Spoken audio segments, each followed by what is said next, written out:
This is WJTV News Channel 12 at 6. Concentration camps. People mostly associate the term with Nazi Germany, but historians say it's true. They also existed in America. During the Civil War, authorities in Natchez, Mississippi forced tens of thousands of freed slaves into camps built in what's known as the Devil's Punch Bowl. Jacob Kittelstad explores this forgotten history this Mystery Monday. Untouched fruit falls to the ground near the banks of the Mississippi River. They talk about there's the most beautiful wild peach groves down in the Punch Bowl. And researcher Paula Westbrook says, like a peach, the area known as the Devil's Punch Bowl has a pit, a mass grave from the 1860s. Historians estimate that in 1 year, up to 20,000 freed slaves died in contraband camps below these bluffs. When the slaves were released from the plantations during the occupation, they overran Natchez, and the population went from about 10,000 to 120,000 overnight. So they decided to build an encampment for them at Devil's Punch Bowl, which they walled off and wouldn't let them out. Don Estes is the former director of the Natchez City Cemetery. I just put my own tombstone right there. You see Estes? Learning history's been his life. He says Union troops ordered recaptured black men to perform hard labor. Straight down right here. While women and children were all but left to die in the 3 Punch Bowl prisons. Disease broke out among them, smallpox being the main one, and thousands died. They were begging to get out. Turn me loose and I'll go home back to the plantation, anywhere but there. But they wouldn't let them out. The Union Army did not allow them to remove the bodies from the camp. They just gave them shovels and said bury them where they dropped.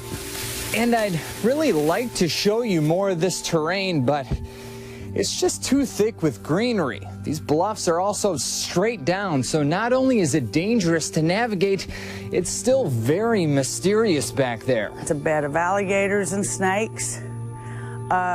It would take Indiana Jones to get back in there at this point. Then you come on up washing away bluffs, and at the Devil's Punch Bowl that has so many people that no one knows how they got killed or when, and they're still down there wasted. And even to this day, they talk about wild peach trees that come up down there, but no one in Natchez will eat them because they know what the fertilizer was. Exploring the unexplained on Mystery Monday, Jacob Kittelstad, WJTV News Channel 12. And historians say even now, people might discover old skeletal remains after flooding on the Mississippi. But being on the Natchez Trace, sometimes it's difficult to tell which century those bones are from.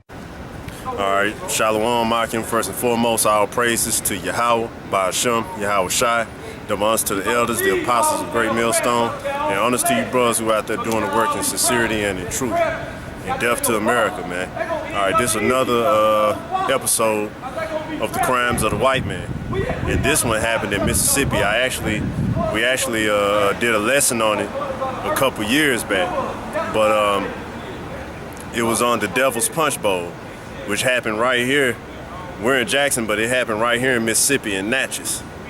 And basically what this so-called white man did was, after the slaves were freed, the population of the town, which I'll put the clip in so you brothers can see it, but the population of the town went from 10,000 to 120,000, you know? So, of course, knowing the white man, how he is, he's scared, man. He's always scared of every damn thing. So, and this was the Union Army, not the Confederate. This was the Union Army. They locked all the slaves in, man.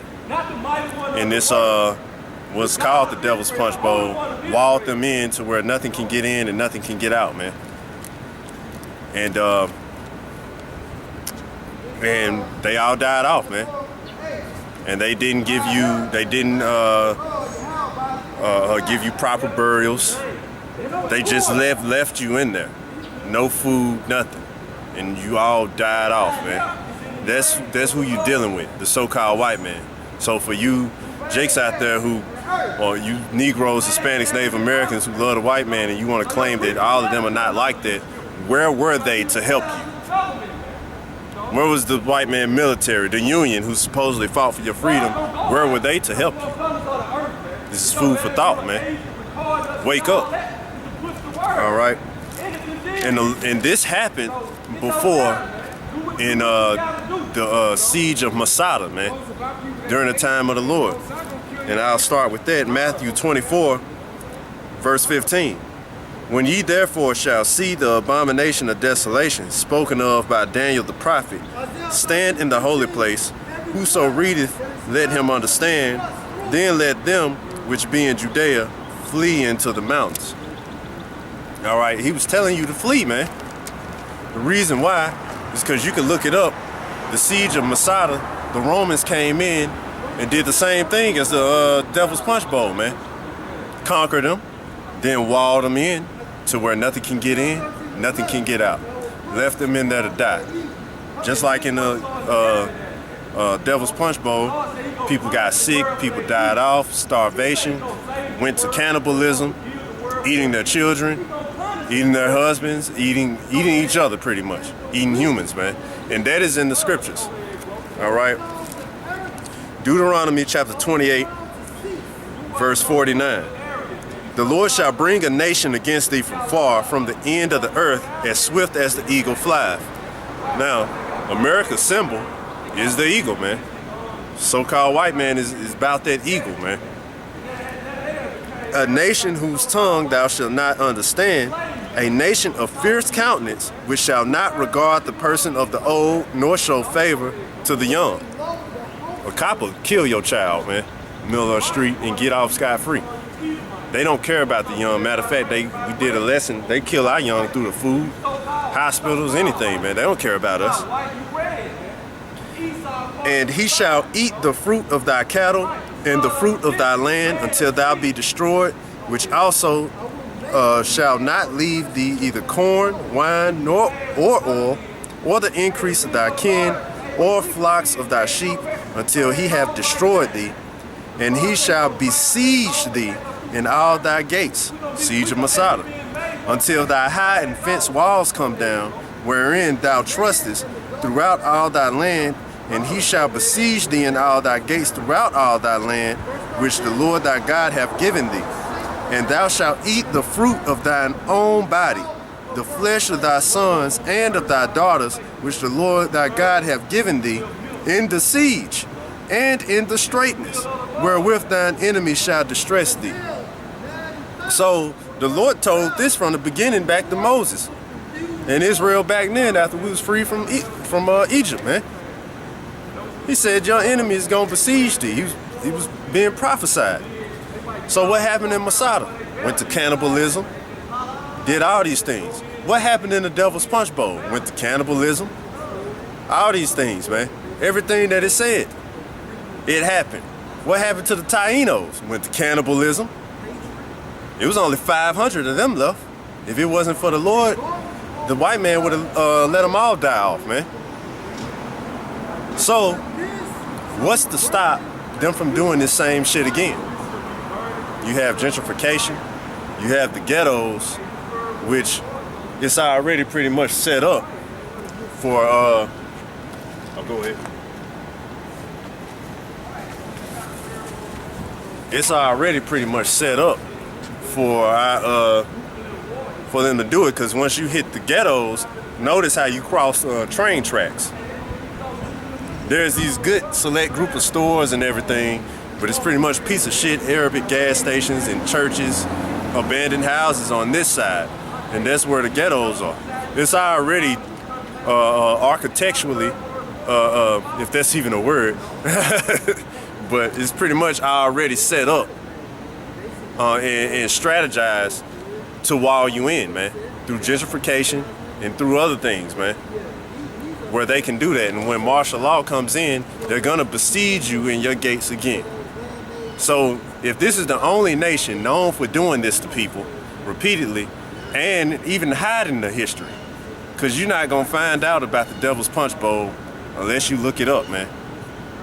You know, unless somebody's telling you about it. You know, because it's hidden, man. You don't hear even Mississippi talk about the Devil's Punch Bowl. It's a brother from Natchez up in Dallas right now, and he didn't even know. He's from Natchez. So that should tell you something right there, man. So, but anyway, man, the food for thought, what's gonna stop him from doing the same shit again if he's been getting away with it since all the history, man, that he's been doing it? What's gonna stop him from walling you in your ghettos and besieging you, taking them down, then wall you in there? They did it on, I believe, Paul Walker's movie, the Fast and Furious guy who died, Brick Mansions. They were gonna blow that entire ghetto up, man, and replace it with houses and with things that they do, man. So you have a forest of your blood over there in the Devil's Punch Bowl, man. With that, man, I want to give all praise to Yahweh Ba'Shem Yahweh Shai, double honors to the elders, the apostles of Great Millstone, and honors to you brothers who are out there doing the work in sincerity and the truth.